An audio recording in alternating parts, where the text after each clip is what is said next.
విశ్వం పుట్టి 1500 కోట్ల సంవత్సరాలు అని అంచనా వేశారు. 1500 కోట్ల సంవత్సరాలు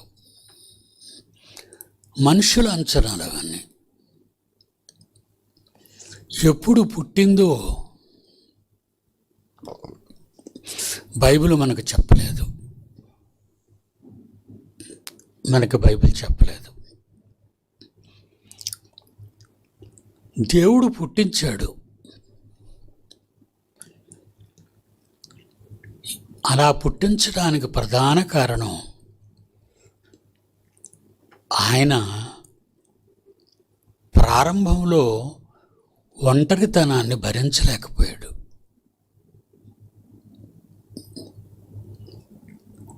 ఆయన ప్రారంభంలో ఒంటరితనాన్ని భరించలేడు. మనమైనా చూడండి, భార్యాభర్తలు వివాహమైన తరువాత ఫేస్ లైటింగ్ పెట్టరా,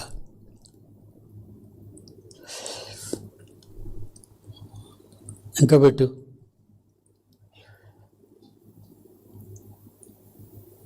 అలా వచ్చాయి. భార్యాభర్తలు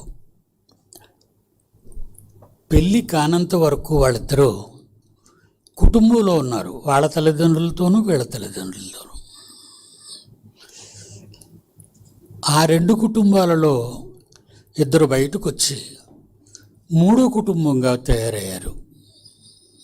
ఇలా ప్రారంభ కాలం నుండి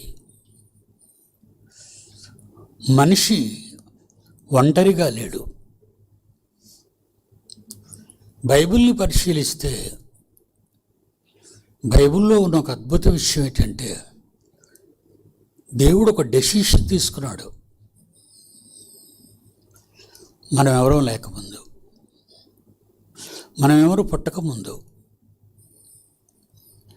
నేలే లేకముందు సృష్టిని సృష్టించిన తరువాత దేవుడు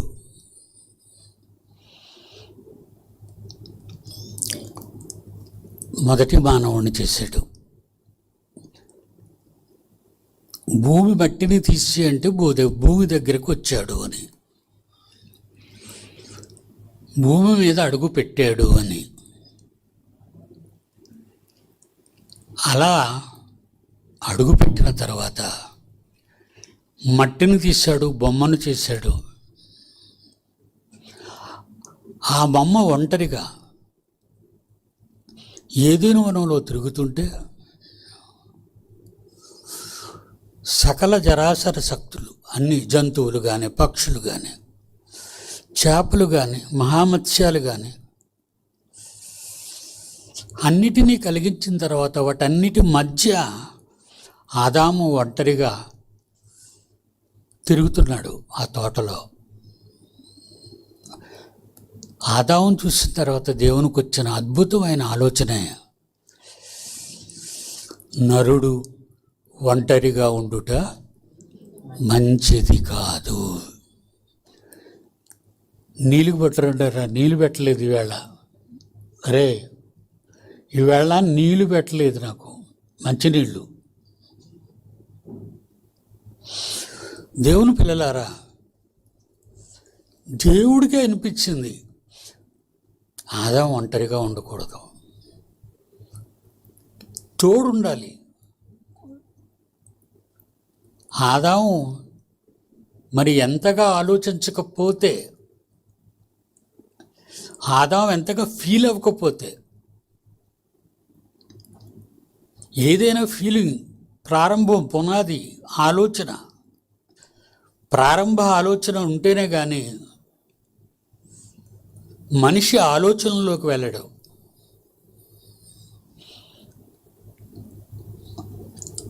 ఆదాము ఏ ఆలోచనల్లో ఉన్నాడో, ఏ ఆలోచనల్లో ఎక్కువగా ఇబ్బంది పడుతున్నాడు,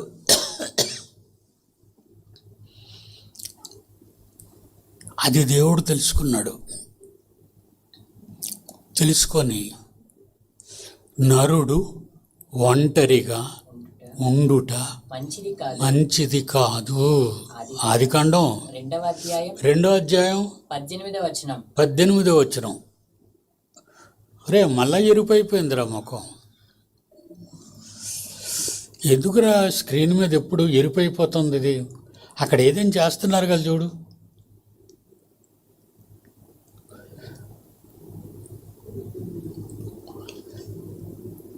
ఆదాము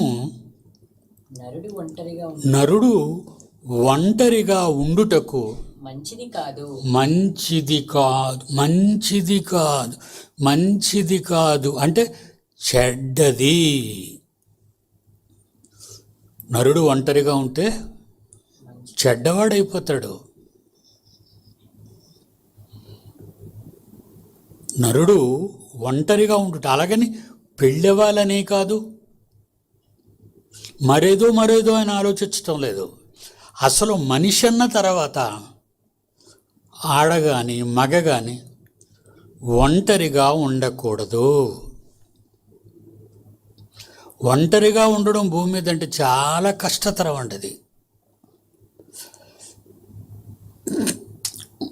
మనిషికున్న ఒకే ఒక హృదయం ఒకటే కదండి మనకుంది. మన మైండ్ సెట్ ఒకటే, ఓన్లీ వన్ మైండ్ సెట్. ఈ ఒకే మైండ్ సెట్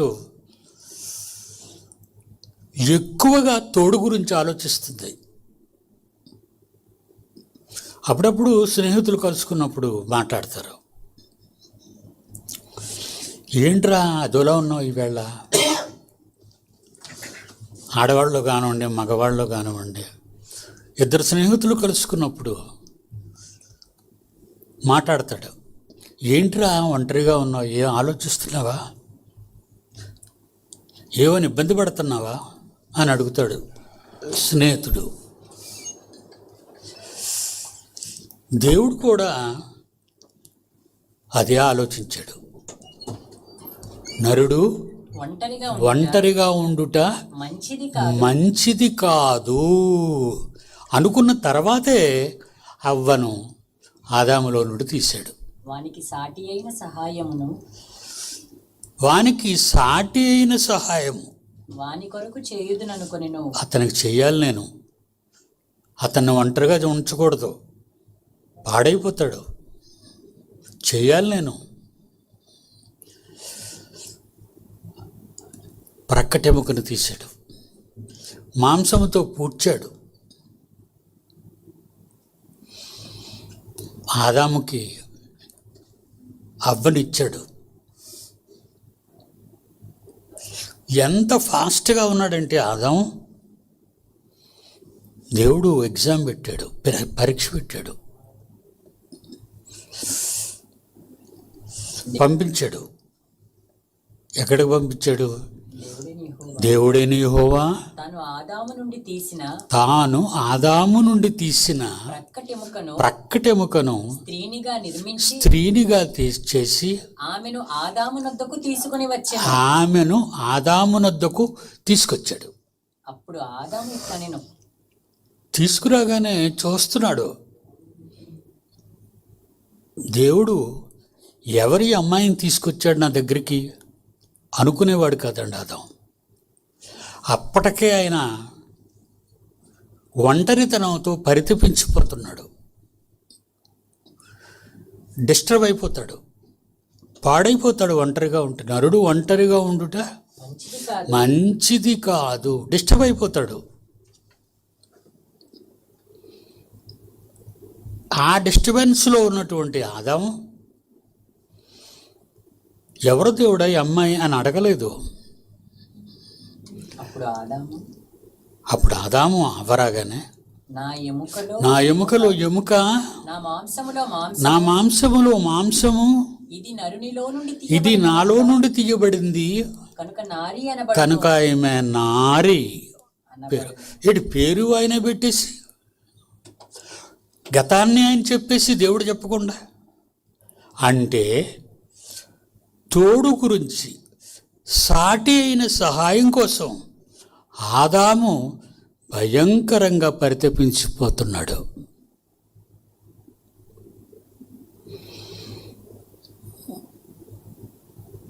చాలామంది చూడండి, పెళ్ళి అవ్వకపోతే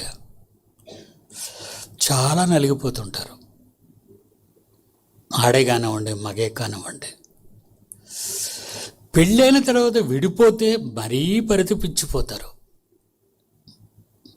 ఉండాలండి, తోడు ఉండాలి. సాటి అయిన సహాయము తనకు సరిపోవాలి, ఆమె తనకు సరిపోవాలి.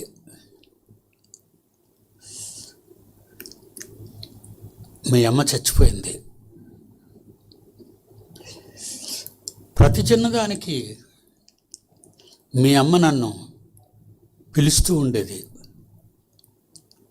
అన్నీ సిద్ధం చేస్తూ ఉండేది.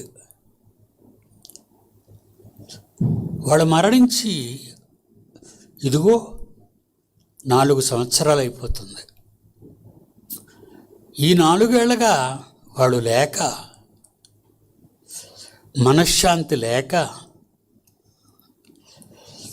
మరొకటి ఆలోచించలేక, నాకు సాటైన సహాయం కావాలి అని అనిపించిన అది మంచిది కాదు అని నిర్ణయం తీసుకొని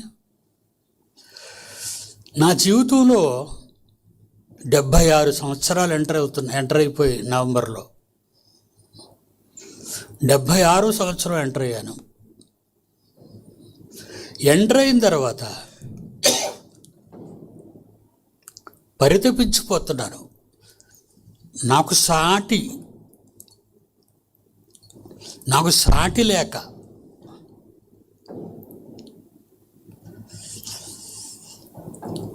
కనుక ఈ విషయం నేను ఎందుకు చెప్పానంటే, ప్రియులారా, దేవుడు కూడా ఒంటరిగా ఉన్నప్పుడు, అది మనకున్న లక్షణాలన్నీ కూడా దేవుని నుండి వచ్చినవే తప్ప మనంగా తయారు చేసుకునేవి ఏవి కావు. తప్పులు తప్ప, పాపాలు తప్ప,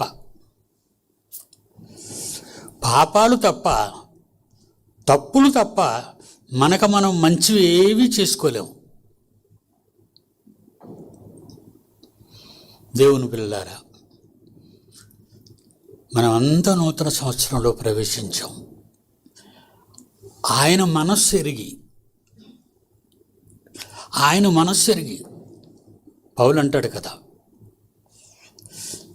ఆయన మనస్సును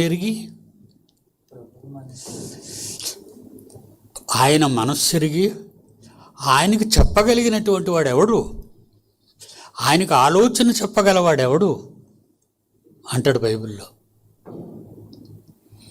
దేవుని మనస్సు ఎరిగి, ప్రభువు మనస్సును ఎరిగిన వాడెవడు. రోమపత్రిక ఒక్కసారి చూడండి, అది రోమపత్రిక 11వ అధ్యాయం 34వ వచనం. రోమపత్రిక 11వ అధ్యాయం 34వ వచనం. ప్రభువు మనస్సును ఎరిగిన వాడు ఎవడు, ఎవరికి తెలుసు? పరలోకంలో ఉన్న తండ్రి మనస్సులో ఏముందో ఎవరికి తెలుసు అని అడుగుతున్నాడు. అది కరెక్టే కదండి పౌలు గారు అన్నది. ఎవరికి తెలుసండి? నీకేది కావాలో అని సంవత్సరం అంతా నువ్వు అడుగుతూనే ఉంటావు. నీకేంటి కావాలి? పెళ్ళి కావాలి, భార్య కావాలి, ఆ తర్వాత పిల్లలు ఉండాలి, పిల్లలు పుట్టాలి. నీకన్నీ చచ్చిపోయినంత వరకు నీ సంగతులే నీకు గుర్తుంటాయి తప్ప నీ మనసులో ఉన్నవి నెరవేర్చుకోవడానికే నీకు 100 ఏళ్ళ ఆయుష్కాలం ఇచ్చినా అందులోనే పడిచేస్తావు తప్ప దేవుని కొరకు పుట్టాను అని సత్యశీలరావు గారు ప్రార్థనలో జ్ఞాపకం చేసుకున్నారు. తండ్రి, మేము మీకోసం పుట్టాం. కనుక దేవుడు పరలోకంలో ఉంటూ నాకు కావాలి, పిల్లలు కావాలి. ఏమొచ్చిందంటే దేవుడికి పిల్లలు కావాలి. అది ఎప్పుడు చెప్పాడు ఆయన మనకి? లోకం పుట్టించాక, కోట్ల మంది జనాలు పుట్టిన తర్వాత ఎఫ్సి సంఘానికి పౌలు ఉత్తరం రాస్తూ ఆ ఉత్తరంలో చెప్పాడండి ఈ మాటని. మొదటి అధ్యాయం మొదటి అధ్యాయం ఎఫ్సి పత్రిక 4 నుండి 6 వచనాలు. ఎఫ్సి పత్రిక మొదటి అధ్యాయం మొదటి అధ్యాయం 4 నుండి 4 నుండి 6 వచనాలు. 6 వచనాలు జాగ్రత్తగా వినాలి మీరు, జాగ్రత్తగా. ఆయన మనస్సులో ఏముందో ఆయన చెప్పుకున్నాడు. ఏమని? ఎట్లనగా తన ప్రియుని యందు తన ప్రియుడైన యేసుక్రీస్తు, తన మొదటి కుమారుడు, తన జ్యేష్ఠ కుమారుడైన యేసుక్రీస్తునందు తాను ఉచితముగా మనకు అనుగ్రహించిన తండ్రైన దేవుడు మనకు ఉచితముగా అనుగ్రహించిన తన కృపామహిమకు కీర్తి కలుగునట్లు కీర్తి కలగాలి అని దేవుడు తన చిత్త ప్రకారమైన దేవుడు తన ఇష్ట ప్రకారమైన దయా సంకల్పము చొప్పున యేసుక్రీస్తు ద్వారా తనకు పిల్లలు కుమారులనుగా స్వీకరించుటకై దేవుడు మనలను ముందుగా ఎంత ముందుగా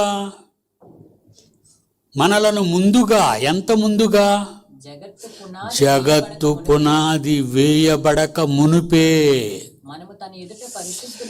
జగత్తు పునాది వేయబడక మునుపే, ఈ జగత్తే పుట్టలేదట, అప్పుడు కావాలనుకున్నాడు మనల్ని. అంటే అప్పుడు మనం ఎక్కడున్నాం?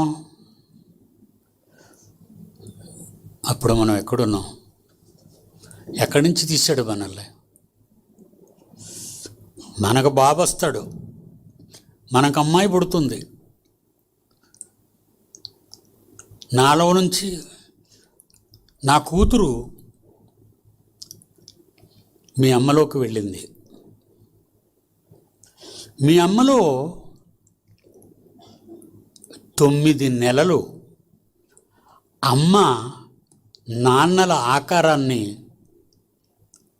తయారు చేసి పెట్టింది గర్భాశయంలో. నాన్నలో నుంచి వెళ్ళిన నా కుమార్తె వాళ్ళ అమ్మలో ప్రవేశించి 9 నెలలు అమ్మ కడుపులో ఉండి మానవ ఆకారం దేవుడు చేసినట్టుగా లోన తయారై బయటకు వస్తుంది. అది బర్త్డే అంటారు మీరు. ఆ తర్వాత నా కుమారుడు, వాళ్ళిద్దరితో నా సంతానం ఆగిపోయింది. దేవుడికి కావాలనుకున్నాడు. అప్పుడు ఎక్కడున్నాం మనం? జగత్తుకు పునాదే వెయ్యలేదట. ఈ చర్చే కట్టలేనప్పుడు అనుకుందాం, ఈ బిల్డింగే లేనప్పుడు, ఇక్కడ ఏమీ లేదు, చిన్న పెద్ద గొయ్యి ఉండేదంతే. ఆ గోతును కప్పుకున్నాం. ఏమీ లేనప్పుడు ఒక గొయ్యి ఉండేదంతే. మరి ఇదంతా ఎక్కడి నుంచి వచ్చింది? అన్నీ తెచ్చుకున్నాం. మట్టి తెచ్చుకున్నాం, ఇసుక తెచ్చుకున్నాం, సిమెంట్ తెచ్చుకున్నాం, ఐరన్ రాడ్స్ రప్పించుకున్నాం, ప్లాన్ వేసాం, స్ట్రక్చరల్స్ మొత్తం అంతా కూడా ఇంజనీర్ చేత ఓకే చేయించాం, మున్సిపాలిటీ అనుమతి తీసుకున్నాం, అప్పుడు ఈ నిర్మాణం జరిగింది. ఇవన్నీ తయారయ్యాయి. అన్ని ఫ్లోర్లో కుర్చీలు వేయించాం, మనమందరం కూర్చున్నాం. మరి ఇది లేనప్పుడు మనం ఎక్కడెక్కడో ఉన్నాం. ఒక విషయం మనం మర్చిపోకూడదు, జగత్తు పునాదే వేయలేదట. అప్పుడు ఎక్కడున్నాం? మన తండ్రి గర్భంలో ఉన్నాము. తండ్రి గర్భం ఉందా? అమ్మ గర్భం? ముందు గర్భం అనేది తండ్రే. పురుషులండి, పిల్లలకు అంటున్నది పురుషులు. అందుకే నేను ఎప్పుడు ఒక మాట చెప్తాను, మీ అమ్మ నా కొడుకుని తీసుకొని బడిలో జాయిన్ చేయడానికి వెళ్ళినా అక్కడ వాళ్ళు అంటారు అడ్మిషన్లో, మేడం గారు ఈ అబ్బాయి తండ్రి పేరు చెప్తారా అని అడిగితే అమ్మ వచ్చింది కదా, ఆమె కదా కన్నది, తండ్రిని అడుగుతున్నారేటాళ్ళు. కన్నవాడు తండ్రే గాని తల్లి కాదు. తెలియదు కదా లోకానికి తెలియదు అది. అందుకే దేవుడు అన్నాడు, ఏమన్నాడు తెలుసా? భూమికి పునాది వేయక ముందు, ఆ మాట చదువుతాం, బాగుంటుంది. యోబు గారు చెప్పిన మాట 38 యోబు గ్రంథం. నూతన సంవత్సరం కదా, మీరు ఎందుకు పుట్టారు, ఎవరి వలన పుట్టారు, మీరు ఎందుకు బతుకుతున్నారో, మీరు ఎందుకు బ్రతకాలో, ఈ కొత్త సంవత్సరంలోకి వచ్చేసాక మనం 2025లో మనతో ఎంతోమంది ఆరాధనలో ఉండేవారు, పాటలు పాడేవారు. ఈ పాటలు కట్టినటువంటి సంగీత సింహ జాన్సన్ గారు ఉన్నారు. కానీ ఈవేళ మనతో లేడు. కిందటి సంవత్సరం మనతో ఉన్నాడా? కిందటి సంవత్సరమే లేడు. అంతకుముందు సంవత్సరం ఉన్నాడు. అప్పుడే ఆయన వెళ్ళిపోయి 2 ఏళ్ళు అయింది. వెళ్ళిపోయాడు, మట్టి అయిపోలేదు,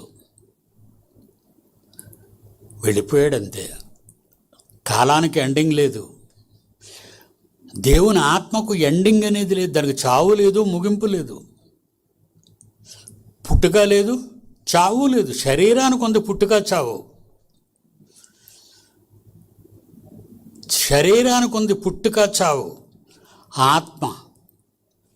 ఆత్మ దేవుడు ఈ భూమి మీదకి వచ్చి మట్టితో బొమ్మను చేసి ఆదాము లేచిపో అని చెప్పలేదు ఆయన. అప్పుడు ఆదాము కొడుకు అవడు, ఆదాము దేవునికి పుట్టినవాడు అవడు. ఆదాము నాసిక ముక్కు దగ్గరికి వెళ్ళి జీవాన్ని ఊదాడు. ఆత్మలో కొంత భాగాన్ని, ఆత్మలో దేవుని ఆత్మలో కొంత భాగాన్ని ఈ మట్టి శరీరంలో పంపించాడు. అది ఆయన కనడం అంటే. అదండి కనడం అంటే.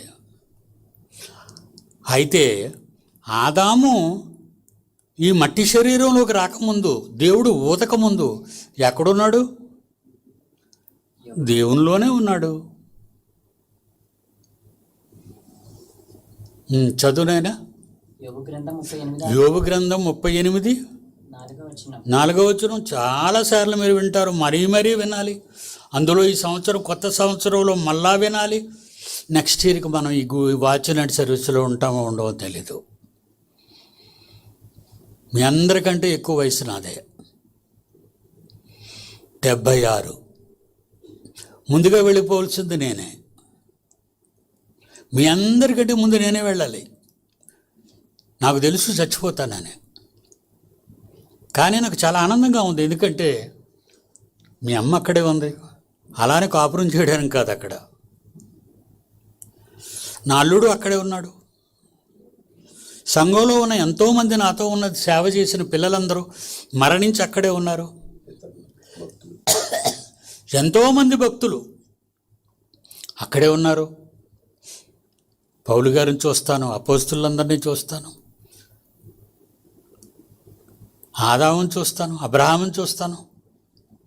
కనుక వాళ్ళ దగ్గరికి వెళ్ళాలి, వాళ్ళని చూడాలి. వాడు రాసిన మాటలు ఎలా చెప్పానో వాళ్ళతో ఒకసారి, వాళ్ళు ఏమనుకుంటున్నారో నాతో చెప్పమంటా, నేను ఎలా చెప్పానని. నేను వెళ్ళగానే సంతోషపడిపోయి,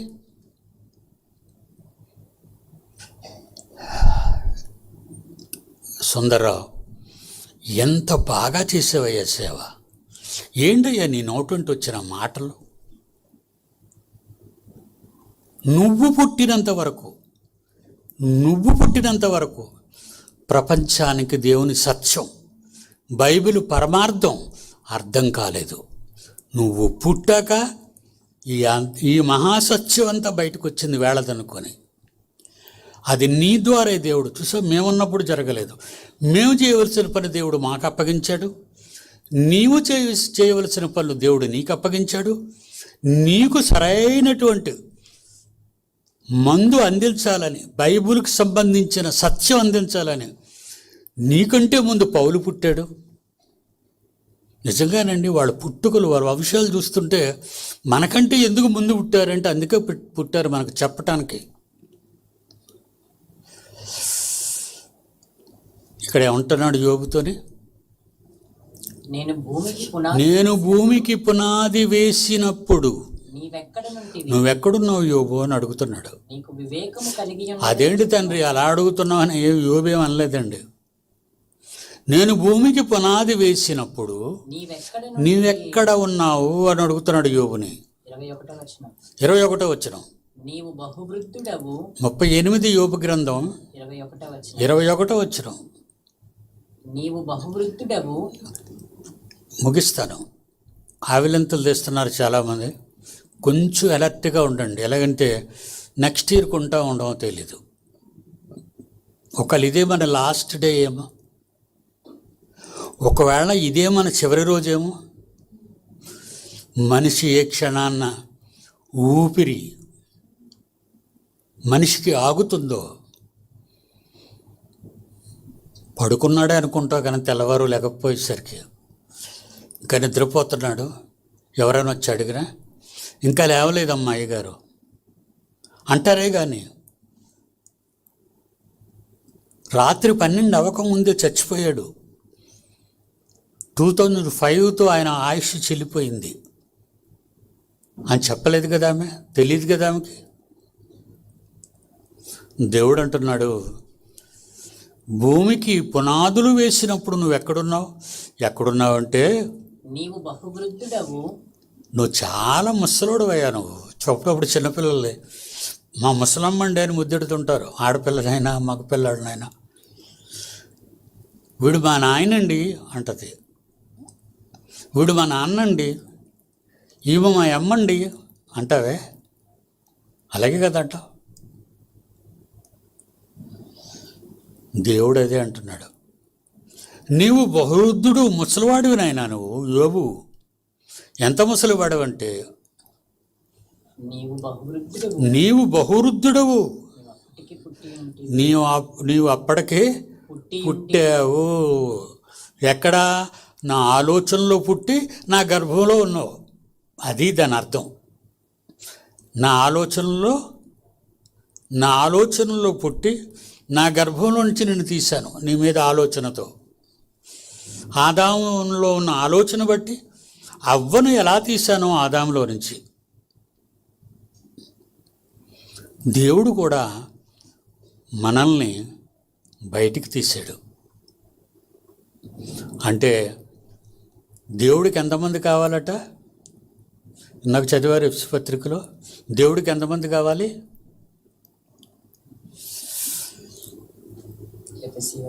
తన ప్రియునియందు తన ఉచితముగా మనకు అనుగ్రహించిన తన కృపామహిమకు కీర్తి కలుగునట్లు తన చిత్త ప్రకారమైన దయా సంకల్పము చొప్పున యేసుక్రీస్తు ద్వారా తనకు కుమారులుగా. ఎంతమంది కుమారులు? అనేకులు అంటాడు ఆ వచనంలో. అనేకులు రావాలి నాకు, అనేక మంది పిల్లలు. 1 కోటి సరిపోరు, 2 కోట్ల సరిపోరు, 100 కోట్ల సరిపోరు. 2026కి నాకు 2026కి 850 కోట్లు కావాలి నాకు పిల్లలు. ఈ ఏడాదికి ప్రపంచ జనాభా, ప్రపంచంలో పుట్టిన పిల్లలు 850 కోట్లు. అంతమంది పిల్లలు కావాలా అండి దేవుడు? చేతగానాడు కాదు మీ దేవుడు. అందరు కనబడుతున్నాడు, అందరు ఆకలి తీరుస్తున్నాడు. సకల కోటి నీకు నాన్ వెజ్ కావాలని, చేపలైనా, కోళ్ళైనా, మేకలైనా, జంతువులైనా నీకు నాన్ వెజ్ కావాలని, నీకోసం వాటిని నువ్వు తినాలని వాటిని చేశాడు. మరి వాటిని చేసిన తర్వాత నీకు ఉండాలి అవి. మరి వాటిని ఎవరు పెంచుతారు? నువ్వేమి మేతేసి పెంచటం లేదు. చేపల్ని నువ్వేం మందేసి పెంచటం లేదు. మొక్కలన్నిటికీ మీరు వేస్తారా?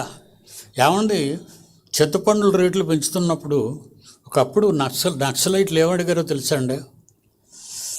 ఏమయ్యా చింతపండు మీరేం పండిస్తున్నారా అని అడిగారు.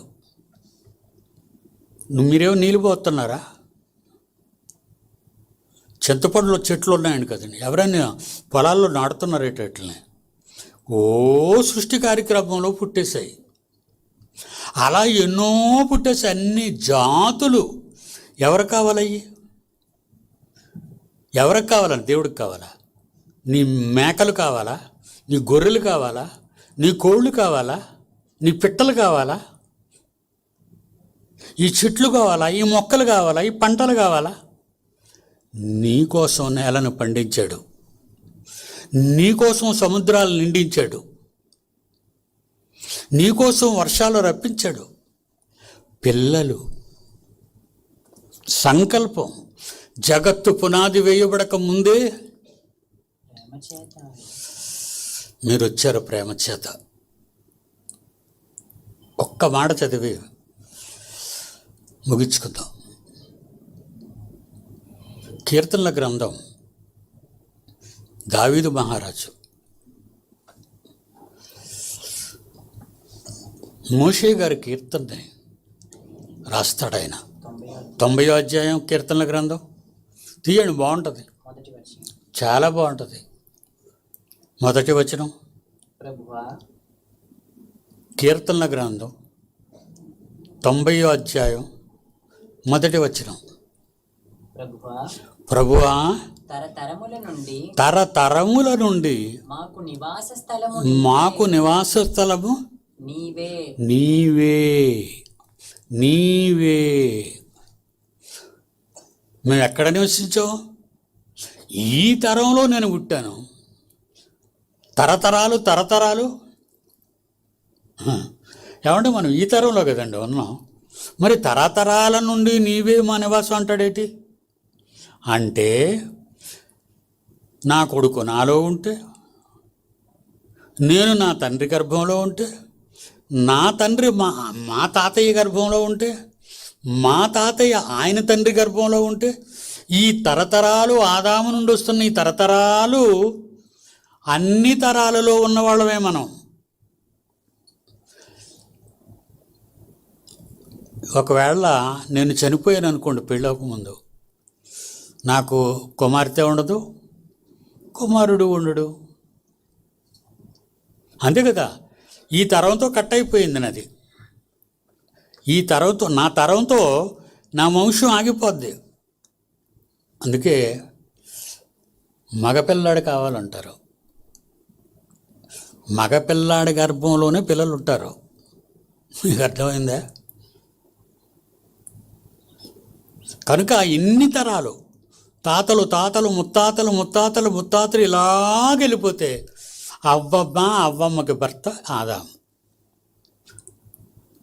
వాళ్ళిద్దరిలో నుంచి 2025కి 26కి 850 కోట్ల మంది నాకు ఉండాలి భూమి మీద అనుకున్నాడు. కనుకనే ఈరోజు ఇంతమంది మనం ప్రపంచవ్యాప్తంగా పుట్టుకొస్తున్నాం.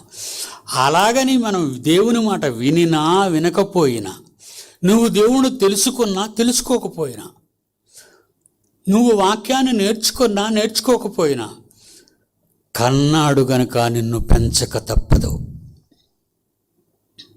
నిన్ను కన్నాడు, నిన్ను పెంచకుండా ఉండలేడు. కన్నాడు గనక నిన్ను పెంచక తప్పడు. అందుకేనండి 850 కోట్ల మంది కూడా ఈరోజు ఆహారం లేక చచ్చిపోయేవాళ్ళు ఎవరు లేరండి. ఆహారం లేక చచ్చిపోయేవాళ్ళు ఎవరు లేరు. నీళ్లు లేక ఎండిపోయేవాళ్ళు ఎవరు లేరు. సూర్యుడు మండాలి, సముద్రాలు వేడెక్కాలి, ఆ వాయువులు పైకెళ్ళాలి, మన దేశాల మీదకి రావాలి, వర్షాలు కురవాలి, పొలాలు పండాలి, వాటిని నూర్చుకొని భద్రపరుచుకొని మనం దాచుకొని ప్రతిపూట తినాలి. తింటూ మన కోసం బతుకుతున్నాం. అది మనం చేసిన పెద్ద తప్పు. ఇవన్నీ తింటున్నావే, ఇవన్నీ ఎవరిచ్చారో ఎప్పుడైనా నువ్వు ఆలోచించావా దేవుడి గురించి? ఏమండి, ఈ కొత్త సంవత్సరంలో ఈ చక్కని మాటలు ఎందుకు మీకు చెప్తున్నాను అంటే, కొత్త సంవత్సరం వచ్చిందని టపాసులు పేల్చేసుకుంటున్నారు. వాళ్ళకి ఏమర్థమైంది? టపాసులు పేల్చుకున్న వారికి ఏమర్థమైంది?